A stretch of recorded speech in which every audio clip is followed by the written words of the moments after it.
Good afternoon, everyone. Hearty welcome to the international webinar series on Advances in Mathematical Modeling of Infectious Diseases. This is a program hosted by Marivanes College Autonomous, Trivandrum, Kerala, India. And this is live in Google Meet as well as in YouTube. And we have participants attending the session on both these platforms from different places. So let me first propose a few words of introduction and welcome. Most respected and dear academicians, friends and colleagues from across various states of India and abroad. On behalf of the organizers, let me express a brief note of introduction and welcome. No other period in modern history may have felt the necessity of a webinar on such a topic than this current period. The world across is battling to contain an infectious disease which has brought the entire world to a standstill and has been a public health emergency of international concern for the last 6 months. It is known to us that infectious diseases of various types and patterns have emerged and re-emerged in human history for many millennia. Efforts to combat the diseases also were undertaken at all times relative to the beliefs, knowledge, and facilities of the respective times. The scientific study of the epidemiology of infectious diseases began with the development of the germ theory of disease. The efforts to understand the causes and search for the treatments of infectious diseases have led people in modern times to the construction of models that focused on the main properties of a disease without necessarily attempting to include all the details. The underlying process in mathematical epidemiological modeling is to make some assumptions about the way in which an epidemic spreads, formulate these assumptions in mathematical terms, and translate them into a mathematical problem. A brief historical note on this branch of mathematics. Mathematical epidemiology is rather a young branch of mathematical applications. Historical notes on the topic agree on tracing the origins of mathematical models for infectious diseases to the work of Daniel Bernoulli in 1760. A few other names most often remembered in this area in the 19th and 20th centuries are W. Farr, J. Brownlee, W. H. Hammer, R. Rose, W. O. Kermack, and A.G. McKendrick. An exponential growth in the number of published papers in the area has been visible after the detection of HIV/AIDS among the humans in the early 1980s. In recent times, hundreds and hundreds of mathematical models have been published exploring the effects of bacterial, parasitic, and viral pathogens on human populations. The newer generation of epidemic models have incorporated essential biological factors, including modes of transmission, age and social behavior, incubation period, duration of infectiousness, socioeconomic demographics, and treatment and preventive strategies. Various diseases, ranging from cancer to Alzheimer's, measles to tuberculosis, influenza to SARS, Chagas disease to dengue fever, cholera to malaria, and HIV/AIDS to COVID-19 have been modeled over these years. With the emergence of COVID-19, mathematicians as well as others have shown a renewed interest in this field of modeling. Even popular media have begun talking about the basic reproduction number. Many social contagions like drinking, smoking, drug use, spread of fanatic ideas, growth of ideologies, obesity, collective online behavior, and the like also have been modeled. Modeling of infectious diseases thus remains a fast-growing field of mathematical applications. With this brief introductory note, let me welcome all of you eminent academicians attending this webinar. This is a webinar series, and we have the first two talks scheduled today and tomorrow, starting with introductory talks. Talks and presentations by eminent academicians and modelers, both national and international, will be arranged in subsequent sessions. And all those who registered for the first talks will be intimated of the next sessions also. At the very outset, let me especially remember and thank the advisory committee of this international webinar series. Professor Edward Lunku, Dean and Professor of Mathematics, Botswana International University of Science and Technology, Botswana. A mentor and guide of hundreds of researchers across Africa and North America in the field of disease modeling. A pioneer of mathematical epidemiology in Africa. Founder of Southern African Mathematical Sciences Association. When he received PhD from University of Bristol in the early 1980s, he was one of the first 4 academicians to acquire PhD in Southern Africa.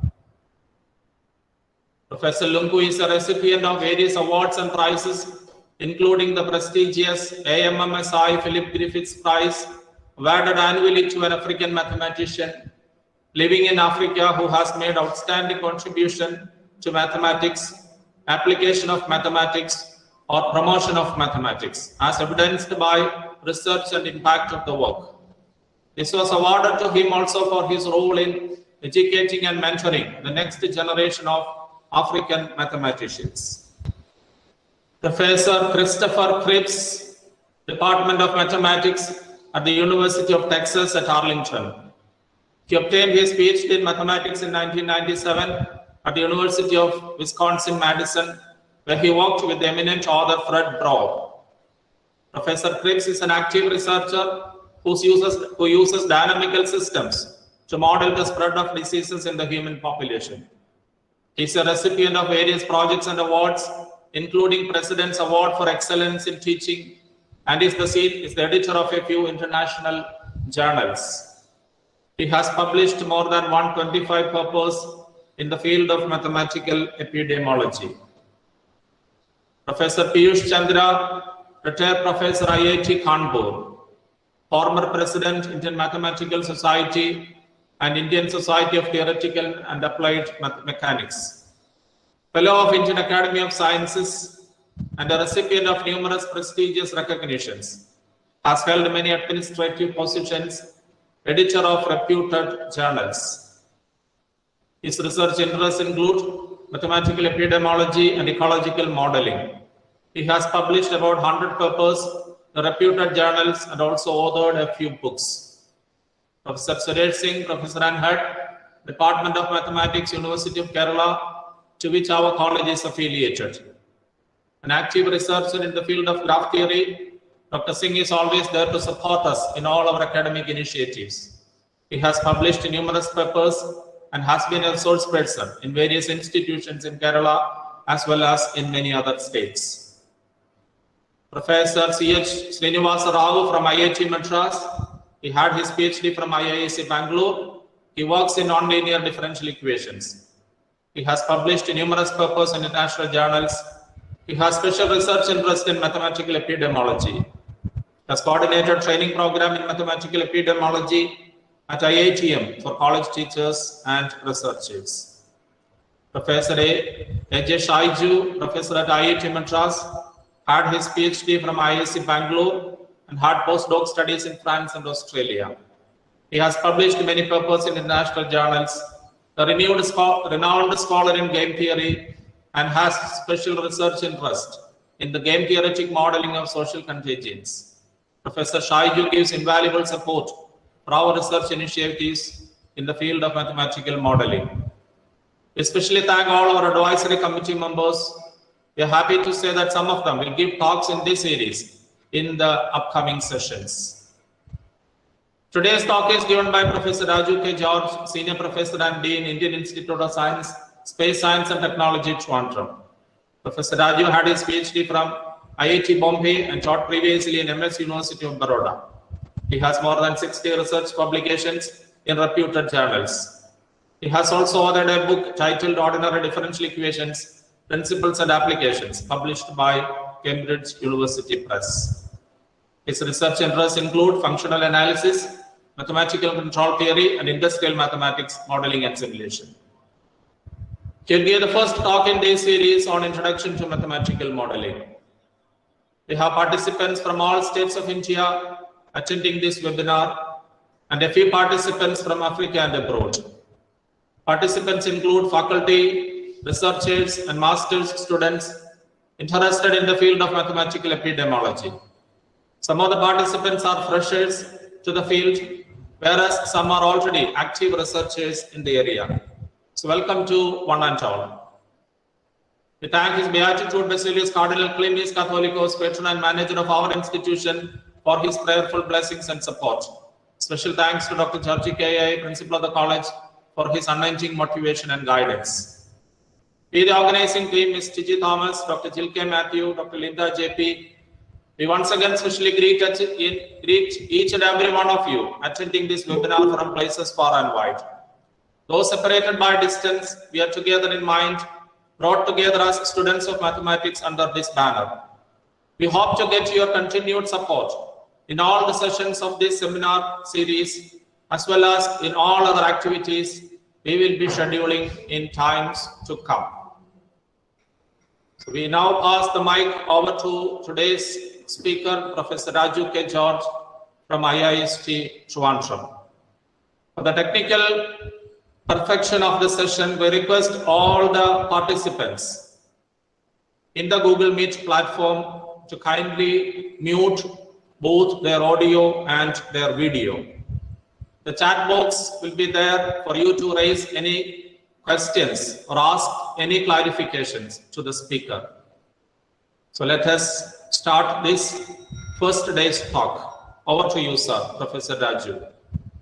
Okay, thank you very much. At the outside, I would like to thank Father Gigi Thomas and the Department of Mathematics for inviting me to this talk, to the international webinar on advances in mathematical modeling of infectious diseases. I congratulate the department for choosing such a timely topic and to use mathematics as a tool to investigate and to inspire the young minds to take up this problem, mathematical modeling, and to do research about it. So today, I'll be presenting some basics, elementary ideas about mathematical modeling. The other subsequent speakers will be speaking much on the model of infectious diseases, epidemics, and so on. Today, I will start with what is mathematical models, or what is modeling and what are models, what are different types of models. These are the things I would like to consider. Fine, so today, this is our first lecture in this series, the mathematical modeling. I will be talking on the mathematical modeling. See, mathematics is a very fascinating subject. It's quite interesting both in the aspects of philosophical aspects as well as application point of view. So when you try to see the definition of mathematics, philosophical definitions are there, a number of definitions are there. For example, Wigner gave the definition of mathematics as mathematics is a science of skillful operations with the concepts and the rules invented just for this purpose, the purpose being the skillful operations. And according to Bertrand Russell, all mathematics is a symbolic logic. And when we come to the G.H. Hardy, according to G.H. Hardy, a mathematician, like a painter or poet, is a maker of patterns. If his patterns are more permanent than theirs, it is because they are made with ideas.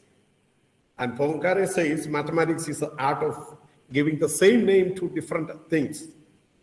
So both philosophical as well as for application, the mathematics is a beautiful science, is a beautiful branch of study. And when we look into its application definitions, the most ancient definition came from Aristotle. He said mathematics is the science of quantity. If you want to quantify certain things, if you want to count it, to measure it. So mathematics is a science of quantity. It comes to applied mathematics. And according to Benjamin Peirce, mathematics is a science that draws necessary conclusions. So it's helping in problem solving and coming to a meaningful conclusion and inferences. And mathematics is now has become a language of physical sciences, economics, finance, biology, even medicine and engineering, and so on. And mathematics uses the communication of complex ideas and states. The American Heritage Dictionary defines mathematics as a study of measurement properties, relationships of quantities and sets using numbers and symbols. So in both aspects, mathematics is quite fascinating and interesting. So mathematics is a prophet, it can predict certain things even before that come into existence. Now, many discoveries in physics and science were predicted by mathematics much before they were observed experimentally. For example, the general theory of relativity was initially earlier formulated by mathematical ideas. Then it was observed, verified.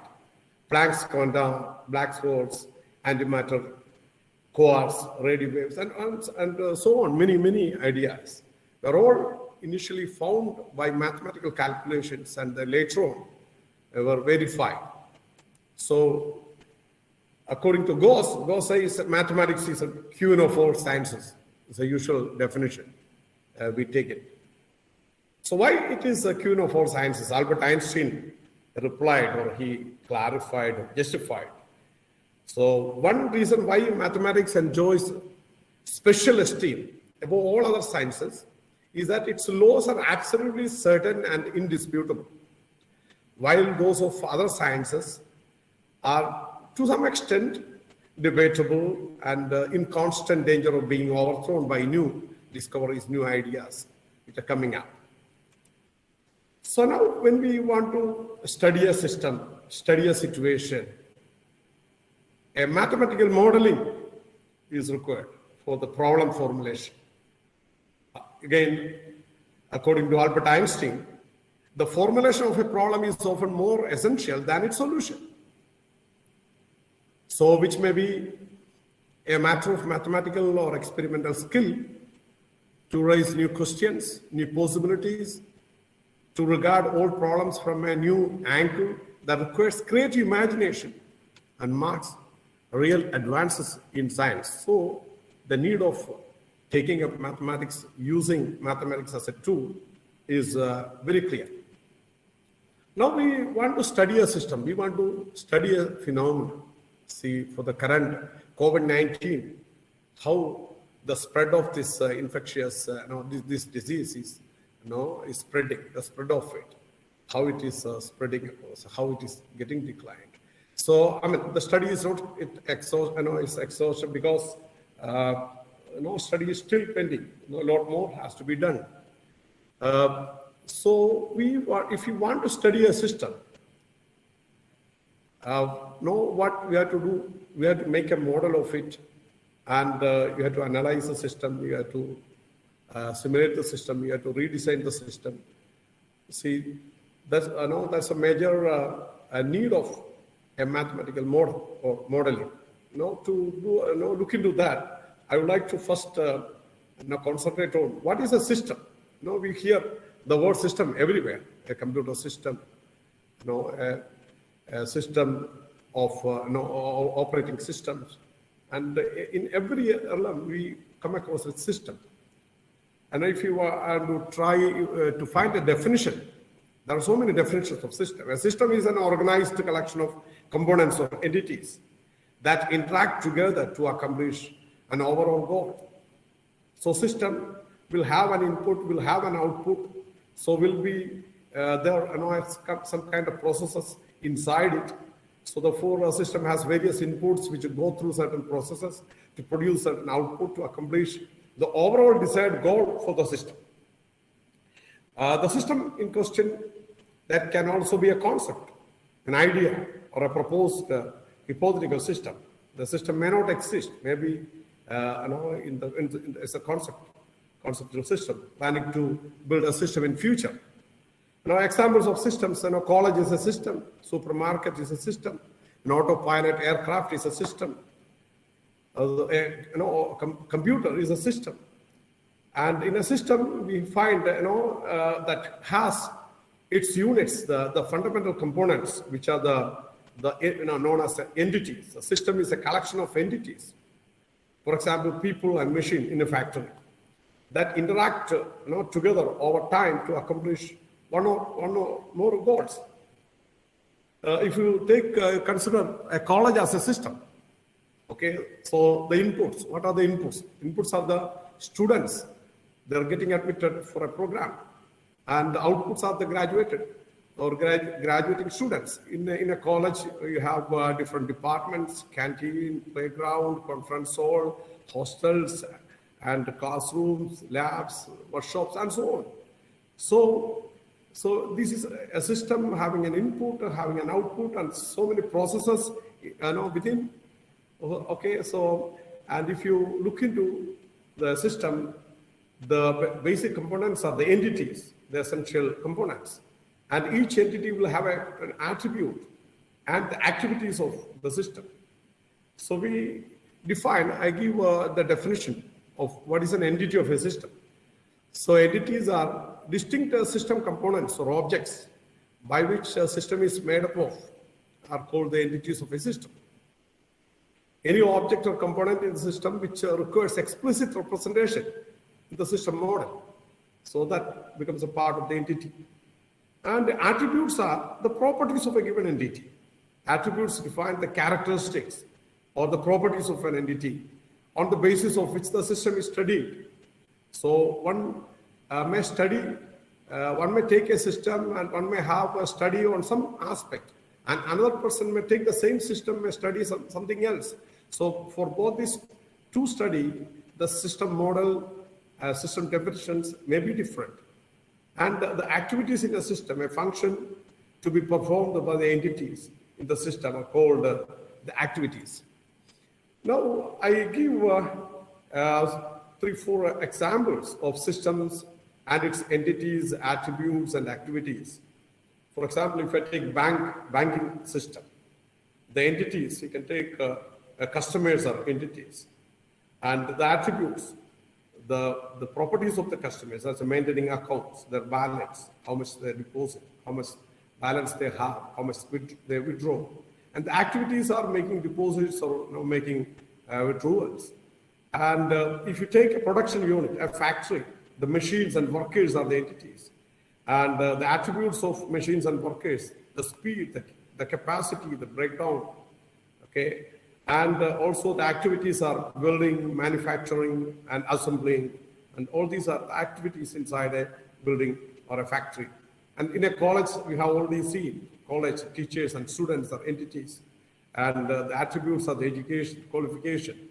and activities are teaching or game and training and learning. They are the activities. And if you consider a petrol pump, the entities are the attendants and the attributes, the properties of to supply petrol. And arrival of and the departure of vehicles, they are the activities. Now, once we have a system, and to study a system, one has to have a model, system model. Then what is a system model? So again, how do we define model of a system? And models are representations that can aid in defining, analyzing, and communicating a set of concepts. And system models are especially developed to support analysis, specification, design, verification, validation of a system, as well as to communicate certain information about a system under study. And a model is an abstract view of a system that ignores system details. So when we model for a particular specific purpose. So we may not include so much of the complexities. We may take only those aspects which are under the purview of our study. So that is a system model. Model of a system is a replica of the system, physical or mathematical, which has all properties and functions of the system. And the functions and properties under our interest, our interest of our study. A system is again a definition of a system, or a model is an abstract representation of a system, usually containing structural, logical, and mathematical relationship. Now, there are various types of models. Okay, one is, I give three types of models here. One is a physical model, another one is a mathematical model, and third is a computer model. So physical model is a scaled down model of the actual system. Sometimes it could be scaled up also. If you want to make the atomic bomb of some material, we may make boards and rods to represent it. It's a scaled up system. And if you have a huge building or a development, somebody is going to make, maybe at the entrance at the reception office, there may be a scaled down model which which they plan to make. A scaled down system may be there of the actual system, which has all the properties of the system, or at least it is as close to the actual system as possible. That's a physical model. And the physical model, one has to make in the physical sense, there should be an actual model. And the other model is a mathematical model. So a mathematical model describes a system by a set of variables and set of equations that establish a relationship between the variables. Now, we are more concerned about mathematical models. See, the mathematical models is not that very easy. One has to think about it, one has to study, though you don't have to physically make it. So one has to make use of the information, knowledge. So therefore, with a pen and a paper, one can make a mathematical model. It's not a cheap, it's though it looks to be inexpensive, one has to put a lot of efforts to get a mathematical model. And another type of model is a computational model or a computer model. So computer models are, with the advent of new, very fast computers, modeling concepts have totally been changed. All types of mathematical models can be numerically evaluated with the help of these modern computers. And the solution of the problem with these techniques is called a computer model. So you make a numerical model, and you get the solution, you get the numerical value that you require. That is by making use of the modern computers, which is a computational or a computer model. But in my talk, I'm going to concentrate on mathematical models. So mathematical model is just developing or making the functioning of the system in terms of mathematical equations by using symbols, functions, and inequations. So that's called the mathematical model. Now, in a system, whether we now concentrate on mathematical model, state of a system and the event of a system. A state of a system is defined to be the collection of variables that are necessary to describe the complete functioning of the system. Okay, the state of a system is a collection of variables. Okay, those are required to describe completely the system at any time related to the objectives of the study. Now, event of a system is defined as an instantaneous occurrence that may change the state of the system. That's an event of a system. Now, in a system study, we may do the system modeling first, then system analysis, then system design, and system simulation. So once we have a system on our mind, so we to study the system, one first thing is we make a model, here a mathematical model of the system.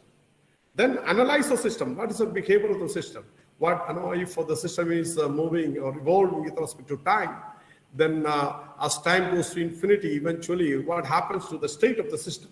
State describes the system completely. So what happens to the state of the system as time t goes to infinity? And if it's not meeting the objectives, then can we redesign, can we change the component of the system, so as to make it to meet the requirement? So that's what is doing in system design. In a system, we have so many number of parameters, and you choose a reasonably good combination of parameters so as to meet the objectives of the system. So this we do by system design. And system simulation is, so given an input to a system, there's going to be an output, and actual input and actual output and experimentation of the system is maybe impractical because it is quite expensive or it may damage the system. So one way is you make use of computer, and in a computer you translate the mathematical model of the system and make various parameter combination in a probabilistic way, and you simulate, you run the program and come to a conclusion. This is called a system simulation.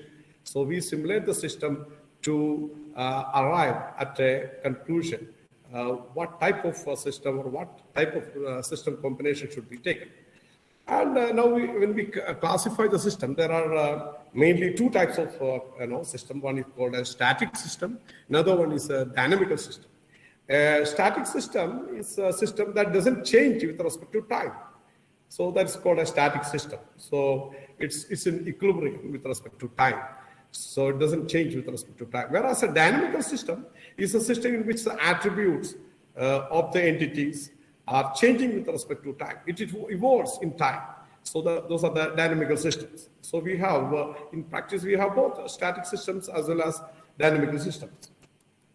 Now, when we talk about the system simulation, our model could be a physical model, which as I told you, or it could be a mathematical model, or it could be a computer model. So any one of these three types of models, or one can have all these three types of models. And each type, say for example, physical system itself is classified into static and dynamic, and mathematical system is again static and dynamic, and computer system can also be static and dynamic based on the nature of the system.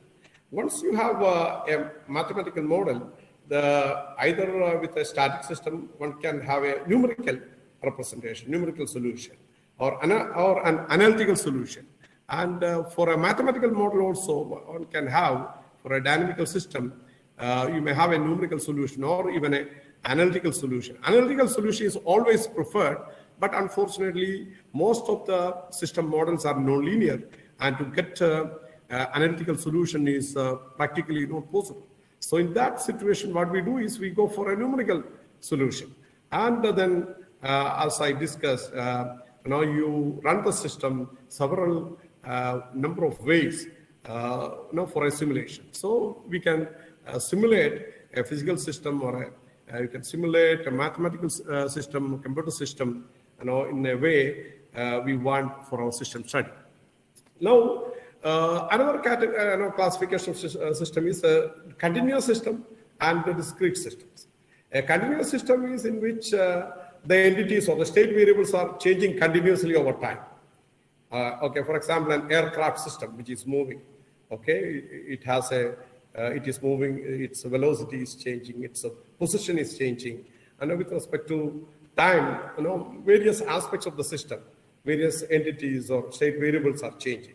Such systems are called a continuous system.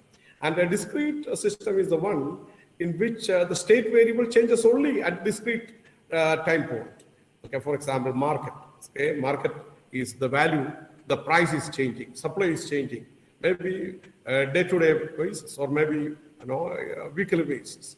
So at a particular time point it changes, but not continuously. That's called a discrete system. And another classification is open system and closed system. And the system is often, system is existing in a system environment. System is often affected by the changes occurring outside the system. Such changes are said to occur in the system environment. So in modeling a system, it is necessary to decide on the boundaries between the system and the system environment. An open system is a system in exchange of matter with its environment, presenting or importing or exporting, building up or breaking down of its material components. So it is it is getting affected from the outside or the environment. Whereas a closed system, it is isolated system. It's isolated from its environment. So nothing can be changed. Everything is kind of a feedback within itself. Now to another classifications are deterministic systems and the stochastic systems.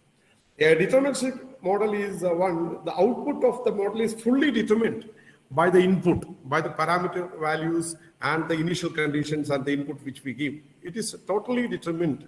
Okay, once we know what are the initial conditions or what are the inputs, we are very clear about what's going to be the output. Whereas a stochastic system, the output is not well defined. It is defined and that varies over some distribution. Okay, it's a random variable. So stochastic models possess some inherent randomness. The same set of parameter values and initial conditions will lead to an ensemble of different outputs. So we cannot completely say this for a given output, what is going to be the output for a given input. So such a system is called a stochastic system, but the output is coming according to some distribution. Okay, so Froebel's distribution. So that's a stochastic system. Now, in our system study, what we do is we first model a system and we analyze a system and we draw some conclusions. Then when we compare it with the actual real world problem, if there's a difference, if there's a discrepancy, what we do is we reformulate the model. A model is analyzed and it is interpreted and tested with the real world data. And if it is acceptable, okay, we freeze the model. In case if the model is not acceptable, is not matching with the real world data, then we remodel it. We may change our assumptions. We make changes and we make the system model slightly in a different way so as to make it to match with the given data, the actual data. Now, when we model a physical system, it may end up in an algebraic equation, or it could be a system. It could be a mathematical model or consists of differential equation. It's called a differential equation model.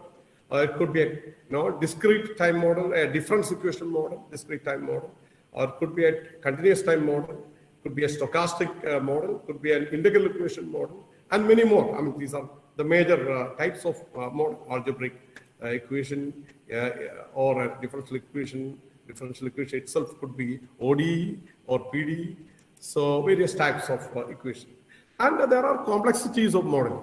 So Albert Einstein said everything should be made as simple as possible, but not simpler. Okay, once we make a model, the model could be simple, but when you actually want to incorporate the entire things, actualities of the system, it need not be simpler, need not be very simple, but we have to try to make it simpler and beautiful. Modeling is a constructive activity, and this raises a natural question of whether the product, the model, is good enough.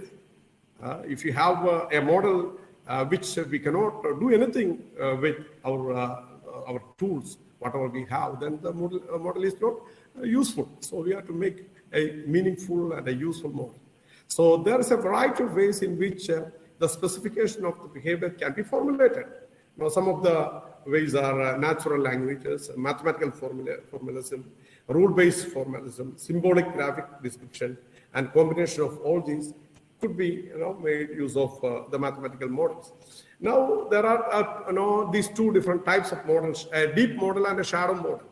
Okay, if a little bit we know only very shallow information about the system, or we can incorporate only shallow information of the system in the model, that results in a shallow model. And if we have enough theory, enough the physical laws, which can be used to capture the actual working of the system in a strong way, then that results in a deep model. So the systems, for example, electric circuit model, which is a deep model, whereas a stock market model is a shallow model, because we do not know which are the major factors which are affecting the evolution of the stock market variations. Now, I come to differential equation. That's differential equation model. Most of the models, mathematical models, are in terms of differential equations, both ordinary differential equations or partial differential equation. Now, when can we use differential equation as a model, as a mathematical tool to model a system? If the dependent variable, those are the attributes. If the dependent variable of the system is varying with respect to another, okay, the attributes are changing with respect to another attribute, then there's a rate of change of variation. So rate of change of one variable with respect to another variable. So that can be quantified in terms of derivative. So we know, thanks to Newton and Leibniz, the rate of change of one variable with respect to another variable. So rate of change of the dependent variable with respect to the independent variable is quantified in terms of derivatives. So therefore, if in a system, if something is changing with respect to something else, then we can quantify the rate of change and get the system in terms of different equations involving derivatives. Such equation is called a differential equation model, a mathematical model involving the derivatives of the dependent variables that results in differential equation models. Models are governed by OD, ordinary differential equation, or even it can be PD, partial differential equation. If one independent variable is there in the model, only one, say for example, time is only independent variable, okay, all our other are dependent variables, then it could be, it will result in a ordinary differential equation model. And if you have more than one independent variable, say time and say temperature, two variables are there. So I have given example, dx by dt is equal to kx, where x is a dependent variable and t is an independent variable. X is varying only with respect to time. So therefore, this model, this is a well-known population model, exponential model. So dx by dt is equal to kx is OD, whereas g could be a temperature of a heating rod with respect to time and space variable x. So that results in a PD, partial differential equation, a heat equation. So the mathematical model could be by differential equation in terms of PD or OD. Now, there are modeling principles. If you want to do modeling, we have to make some kind of assumptions, hypotheses, or postulations. Once we have a physical system, how to make that system, the functioning of that system in terms of equations, we need to have some assumptions, some hypothesis, or some postulation. And for example, if a spring mass system is there, if the mass is on the table and it is attached to a spring and one end is fixed with a solid board, then the movement of the mass can be studied. That's a system. the movement of the position of the mass can be studied, can be modeled in terms of differential equations.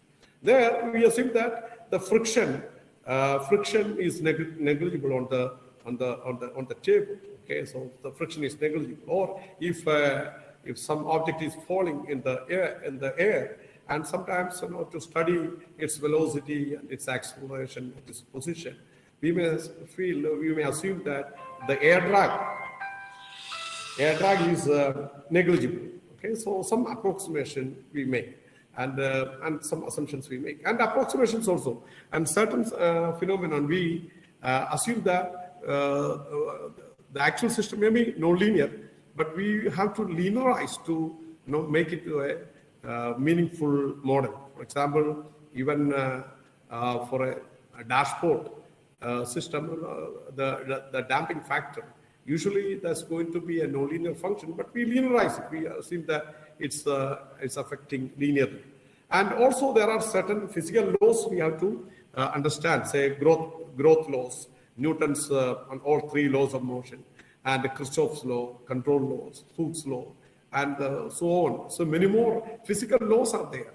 So these laws are used for modeling. So for a mathematical model, one has to have these types of principles studied well. So make proper assumptions, make proper approximations, and find the underlying physical laws and apply the right laws. And for example, the Hooke's law, if we have a spring which is attached to a mass, and if it is compressed, there's a force acting on the mass to push it. That's it's against the direction of compression. So therefore, there's a force, and Hooke's law says that it is proportional to the extension, the amount of extension, extended or compressed, that distance. So force is proportional to the extension, amount of extension or amount of compression, and the proportionality constant is replaced by minus k because it is always acting on the opposite direction. So Hooke's law, this is used when we model a spring mass system. And the Newton's second law of motion, the force, this is being applied in many number of occasions we make use of Newton's law of motion. See, second law, force is the change of momentum. Okay, so the rate of change of momentum, or force is equal to mass into acceleration, or force is mass into change in velocity with respect to time. So all these ideas are used to get a mathematical formulation. Okay, so this is Newton's all three laws. Okay, the summation of F is 0, that is dv by dt is 0, the law of inertia, and second law is F is equal to ma, and F is equal to minus Fp for every action that's equal and opposite reaction. So all three laws are formulated in mathematical terms. Now Kirchhoff's current law, at any junction, see the summation of I is 0. So Kirchhoff's current law. So sigma I is 0, and similarly Kirchhoff's voltage law, the inputted voltage 10V here, okay, that is has to be equal with the sum of the other three voltages, that is 4 plus 4 plus 2 is equal to the inputted voltage. So Kirchhoff's current law or Kirchhoff's voltage law, and similar to that, many more laws. And radioactivity, law of radioactivity decay, the rate of disintegration of radioactive sample at any instant is directly proportional to the number of undisintegrated nuclei present in the sample at that instant. That is dN by dt is proportional to n.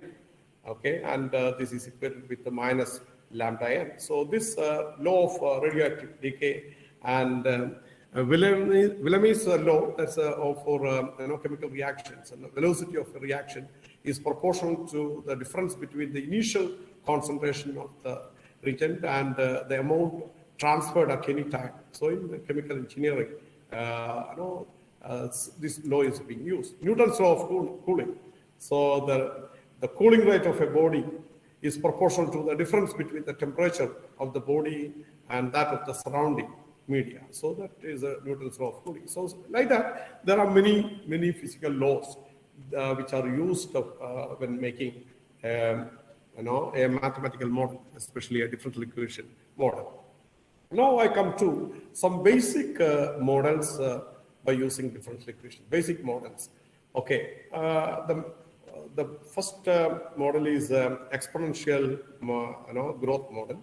In a system, if the state x of the system is growing according to some rule, the growth rule is the rate of change of the state x is proportional to the current state. So some state, something in the system, some entity is changing. Okay, the changing rule is the rate of change is proportional to the current amount. Okay, so dx, the rate of change of x is proportional to the current state. That is dx by dt is equal to the proportionality constant k times x. So this, it results in a differential equation where k is a growth of the coefficient, of growth rate coefficient. And this is applied in many situations. So for example, population of a species. Suppose, in an ecological system, some species, the population is x of t is number of species present at any time. Then the rate of change of the species is equal to k times x, that is the growth rate times the current rate. So in population of species can be modeled by using this one. And value of capital fund, if we deposit some amount in the bank with a 2n compound interest, so a similar system, similar equation is resulted. So that gives us an exponential growth model. In the equation, if the initial state is x0, if x at 0 is x0, is the initial state for the, then for the system dx by dt is equal to kx, then the solution xt, the state, instantaneous state or state at any time t is given by x0 into e to the power kt. This we know from the theory of differential equation. Just you separate out the variables and integrate and substitute the initial condition. You get the instantaneous state of the system is given by x of t is equal to x0 into e to the power kt. K is a growth constant. This model is called exponential growth model. Why it's called exponential? Because if you draw the graph of this solution for different values of k, for example, k is equal to 0.5, k is equal to 0.35, k is equal to 0.25, and k is equal to 0.1. See, these are all exponential curves, okay, starting from the point x0. Here the x0 is 1. So it is growing exponentially. So the solution is an exponential function. So this model is called an exponential growth model. Now, how to find?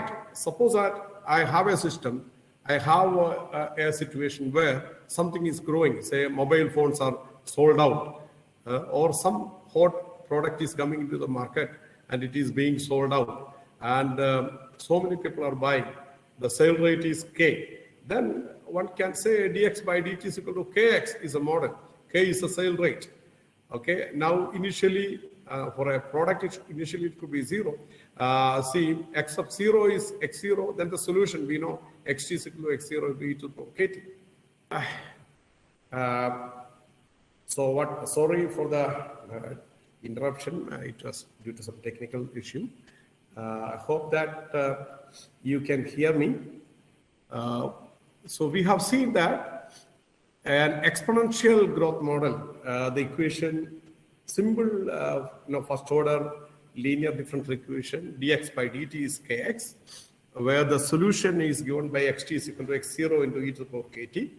And this is known as the exponential growth model because it grows, the solution is nothing but an exponential function for different values of k. I have given the graphs for here, k is equal to 0.1 and up to k is equal to 0.5.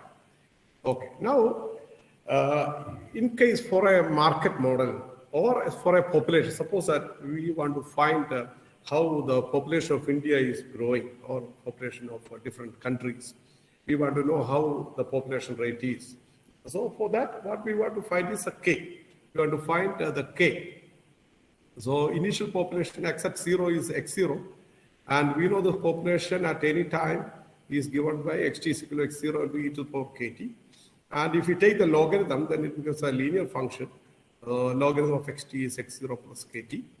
Then if you take the data and plot of this function, logarithm, that logarithmic equation function, that will be straight line, those will be straight lines. Say I have given for USA and Japan, Thailand, UK. These are the population data plotted in the logarithmic case, logarithm plot. Or we can also plot in semi-log graph. There you get a straight line. Once you have these straight lines, the population rate or the growth rates are nothing but the slope of these lines. So one can take 2 points and use the formula to find the slope of each of these lines. Or analytically, one can calculate the growth rate as follows. The population at any time t is given by xt is equal to x0 into e to the power kt. And taking logarithm, we have ln xt is x0 plus kt. And if you take 2 time points, 2 instances, at a time t1 and at time t2, if the population is at x1 and x2, okay, 2 years, you take a population, then you collect a data point. Thus, if you calculate this one, L of x, t1 is L of x1, which is known to us, and L of x2 is similarly x0 plus kt2. So from this one can, subtracting these 2 equations, one can find k is equal to ln of x2 by x1 by t2 minus t1. So the growth rate, the population rate can be computed analytically also. And the time constant, there's one technical term usually used is a time constant t. The reciprocal, reciprocal of the population, the growth rate is known as the time constant. Time constant is k is equal to 1 over t. K is equal to 1 over t. That 1 over t is missing. So t is called the time constant. Why it is called time constant? Because when t is equal to t, we get x is x0 into e, that is initial population times e. And when t is equal to 2, we get initial xt will be x0 into e in 2 time unit. And if t is 20, then to come to that x0 into e time population, it takes 20 times. So therefore, it becomes a reciprocal of the this growth rate becomes a time constant.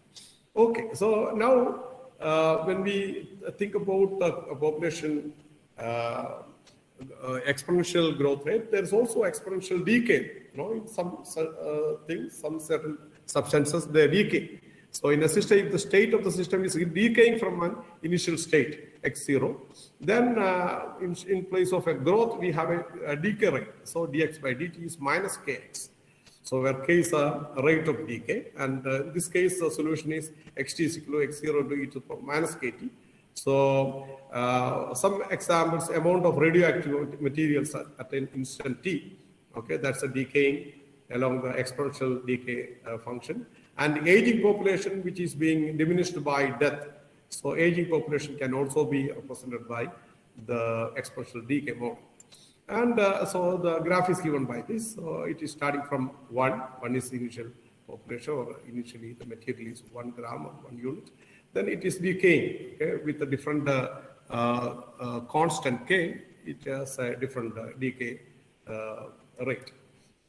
Now, we have a modified exponential growth. So as it permits, you have seen in an exponential growth model, a function or any phenomenon is growing exponentially, okay, as it permits unlimited exponential growth. In practice, exponential growth doesn't apply. For example, sale of a product, it cannot go exponentially, to infinity.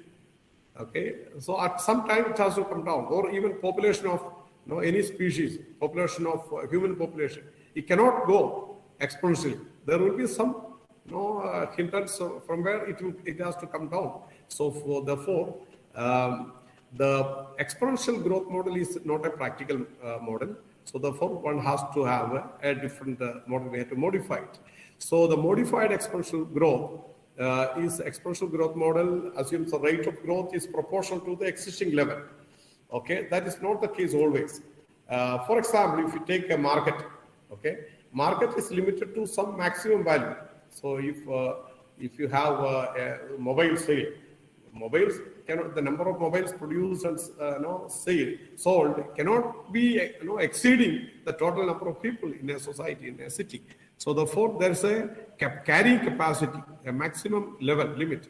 So X be the number of people who have brought up the product. Now, more realistic assumption for a market model is that the growth rate is proportional to the number of people who have not yet bought the product.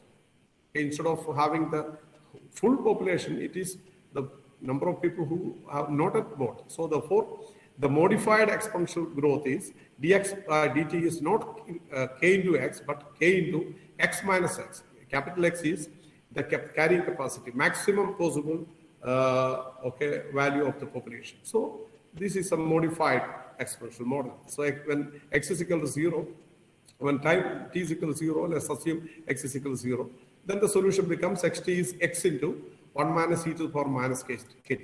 So this is a graph of the modified exponential growth curve. Okay, it cannot go beyond the carrying capacity. Here in the graph, it is showing us 1. It's initially it's growing exponentially, but after some time, the growth rate is is declining, and it is going and getting saturated along the carrying capacity of the environment or the market. Now, even a more realistic one is a logistic model. Okay, an unrealistic feature of the modified exponential curve is that it's a maximum slope is at the beginning. If you look back the previous modified one, it is initially it is growing at the maximum slope. No product will be sold at maximum rate initially. Any product which is sold for some time, even if it's a good item, it will be sold out, and it takes a little time for the people to realize that it is good. So after some time, it takes up the maximum slope. Initially, it will be slow. So that is incorporated in the logistic model. Logistic model, that curve is like S-shaped curve. Initially, it is slow, but then eventually it is going very fast. Slope is very fast. Then again, because of the carrying capacity, like your modified exponential growth model, it is coming down. So for market model, it increases slowly initially, then it increases like exponential curve, then eventually slope declines like modified exponential. This results in the S-shaped curve known as logistic curve. Okay, so differential equation for logistic curve is dx by dt is kx into x minus x. So this is a model, differential equation model for logistic model. So this is a model used in many places. And if you look into this model, see initially x minus x is going to be very close to x. That's initially, hence it behaves like exponential curve. Okay, so initially it is like hence it behaves like exponential model. And when x is larger, the x minus x is going to be very small. Then it behaves like modified. That is a logistic model. So these are the curves. The comparison between the exponential model and modified exponential model. And the second curve is the exponential model and the logistic model. Okay, whereas exponential and the modified, there's some overlap. Whereas for exponential and logistic, there's no overlap. They start initially from the same point, but they differ from the beginning itself. Okay, this is another way of writing the same equation. Now there is also a generalized growth model, which I don't want to go into it. dx by dt is kx into x minus x, where x minus x can be represented by some other nonlinear function. For I have given an example of a number of mobile phone users, the number of mobile phone users is an evolutionary process. People keep on buying, and if you model that system, it becomes a modified, generalized growth model, where that depends upon the number of households in the country and their income per capita, and also the local service revenue per mobile, and these constants ABC. This can be computed by curve fitting methods. Okay. Now I go into another model immediately. There's a predator-prey model. Predator-prey model is a population model where two species are there, in which one species is a primary food source for the other species. They are not they are competing for the same resource. Okay, and if you denote XT as a population of the prey, that's a rabbit, and YT is a population of the wolf, which is a predator. Okay, predator is an animal that hunts and kills the animal for its food, and prey is an animal that is getting killed and eaten by the predator. So if predator and prey both are there in an ecological system, then how the population of these two species are going? It can be modeled by a system of differential equation. If X is a prey, that's a rabbit, then dx by dt is, if predator is not there, then it is Rx, like an exponential model. And because of the presence of Y is a predator, there's a the competition, or there's a the prey is getting extinguished by because of their their counter. So one is encountering the other one. So XT is the number of prey, and YT is the number of predator, and R is the birth rate of the prey, and M is the death rate of the predator, which is the natural death rate of the absence of prey. If prey is absent, the predator dies naturally. So that's why dy by dt is equal to minus my. If X is not there, prey is not there, eventually the predator dies. Okay, it's a natural death. And if predator is not there, the prey will grow exponentially. Okay, and if you look at their population dynamics, see the red curve. It is a predator population, and the blue is a prey. If the predator is declining, if predator is going down, then the prey is growing exponentially. Okay, if the prey is growing very high, then the predator also will become, their number also will become more. So it is going in a cyclic way. Okay, so predator and prey, they both go in a cyclic. When one is going up, the other one is coming down. When other one is coming down, the first one will go up. Like that, it's a cyclic one. It is this model is also resembles the competition of two countries. Competition of economy, or maybe two product. Two companies are making two product, toothpaste. Two companies are making, and the offers are those the encountering tapes. And one is going up, the other one also will come up with the new policies. So that can also be modeled by using a Lotka-Volterra model or a predator-prey type model.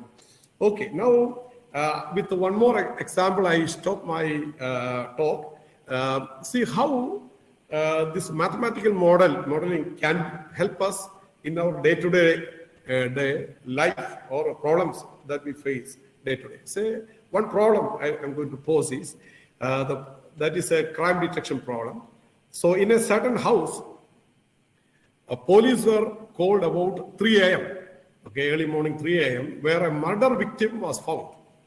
Police took the body temperature as 34.5 degrees Celsius. Okay, so, police came to the spot, and initially at the first instant they measured the temperature. The temperature is 34.5 degrees centigrade. After 1 hour, police again took the temperature of the body and found to be 33.9 degrees Celsius. The temperature of the room was again measured. It is 15 degrees Celsius with an AC air condition on. The question is, what time was the victim murdered? Okay, so with this data, with this 2-3 data, one can mathematically find out what time the victim was murdered. So mathematical modeling can be done by using Newton's law of cooling, which we have already seen. So Newton's law of cooling states that the rate of change of temperature of an object is proportional to the difference between its own temperature and the ambient temperature. Here, the dead body is, the temperature of the dead body is being measured. The ambient temperature is the air-conditioned room temperature. So if phi t is the temperature of the body at time t, phi a is the ambient temperature, and k is the temperature constant. So then Newton's law of cooling says that d phi by dt is proportional to phi minus phi a, that is d phi by dt is equal to minus k times phi minus phi a. From the data, we can calculate the value of k. From the data, what is given? Phi a is given, ambient temperature is given to be 15 degrees Celsius, and the k we can calculate once k is known, ambient temperature is known, and initial temperature of the body is known. So from that, we can find out what time the crime has taken.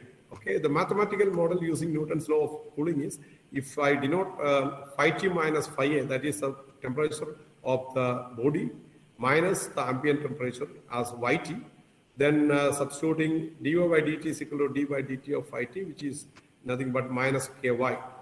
Okay, so you get a simple linear differential equation, dy by dt is equal to minus ky. With initial condition is y at 0 is phi at 0 minus phi a. Phi at 0 is the temperature of the body when the police came.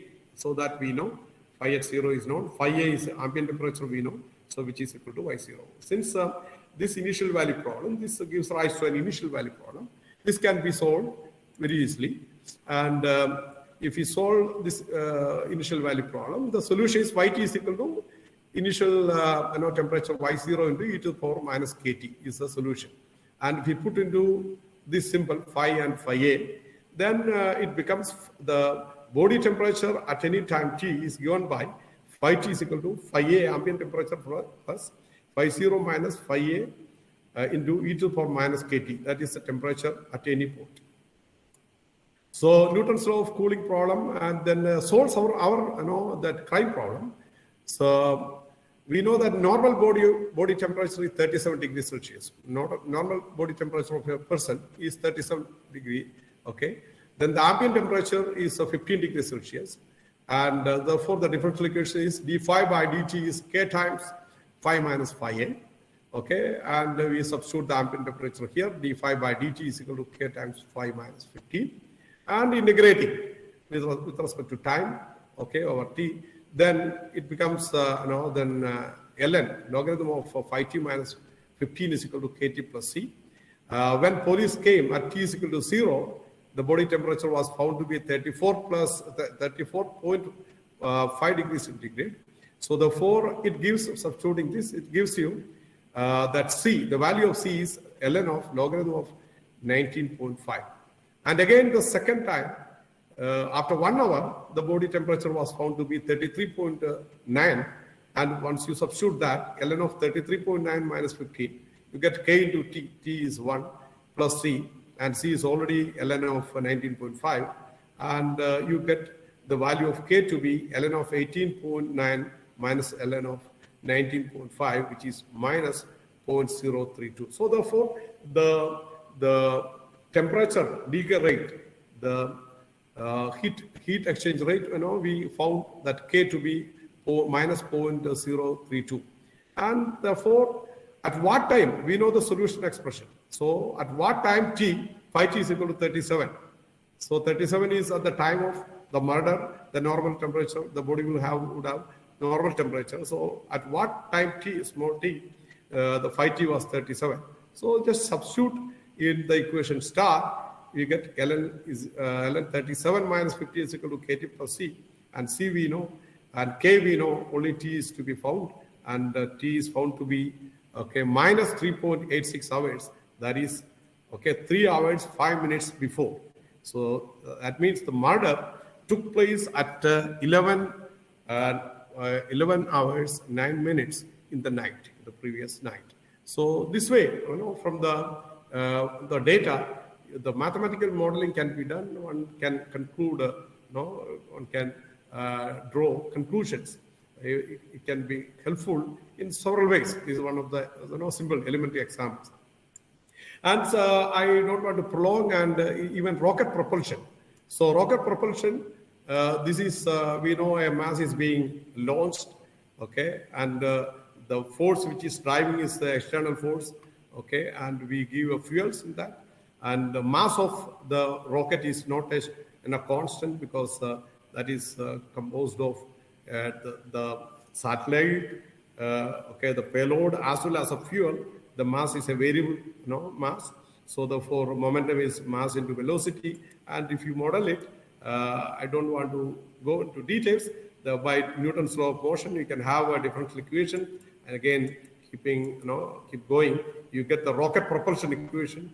Okay, m into dv by dt plus c into dm by dt is equal to minus mg minus kv, and you can solve it with the different cases when you fire it, at any time. Then you find the rocket propulsion, the velocity. We find that the altitude of the rocket at any time t can be computed by this expression, which is a solution of the differential equation.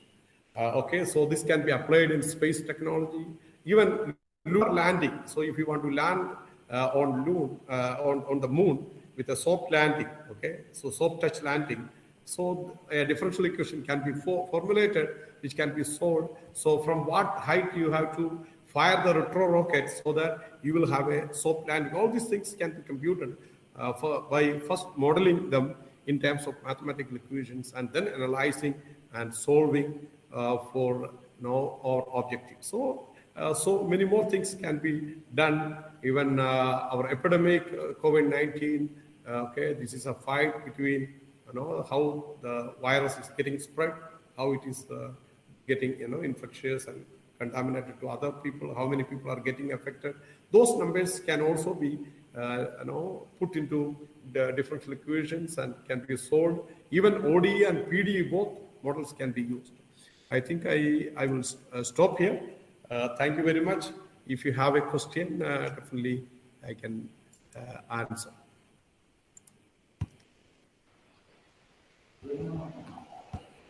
Thank you, sir. Thank you for the beautiful presentation. Many participants have expressed their appreciation for the nice presentation in the chat box, both in Google Meet as well as in YouTube. So many people have, at least a few people have asked for the PPT, sharing the PPT with them. Definitely the organizers will discuss the matter with the speaker, and if possible, and if he agrees to the proposal, we'll definitely share the PPT with the participants. Since we have closed the time,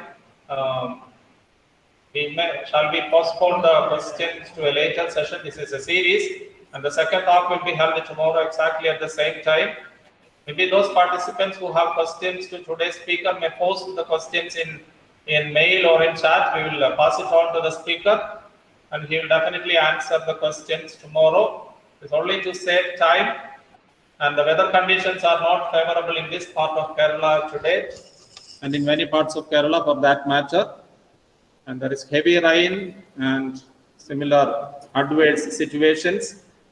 So with all your permission, we sincerely thank Dr. Raju K. George for the nice presentation he made today about an introduction to modeling, starting from basics and scratches. He progressed well in a step-by-step manner to advanced models and explained to us through various illustrations. Professor Raju K. George, on behalf of all the participants in this webinar series, we express our deep-felt gratitude to you for sharing your time with us and your expertise in the subject matter with us. And to all the participants, we will continue the series talks tomorrow. We will send the link for tomorrow's talk through email. And for today's session, if you have questions, please post your questions through email. Only because of the time factor, we are stopping the session for today now. So once again, thank you very much.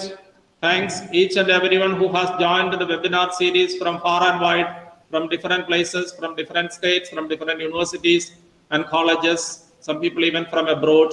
Once again, thank you very much. See you. Okay, thank you. So I will be happy to share my PPT. I will send to you, then you can share with others. Okay. Dr. Raju will present his PPT. So we will definitely share the PPT with the participants. Thank you. Okay, thank you very much. Thank Very you. much. Thank you. Thank you. Bye-bye.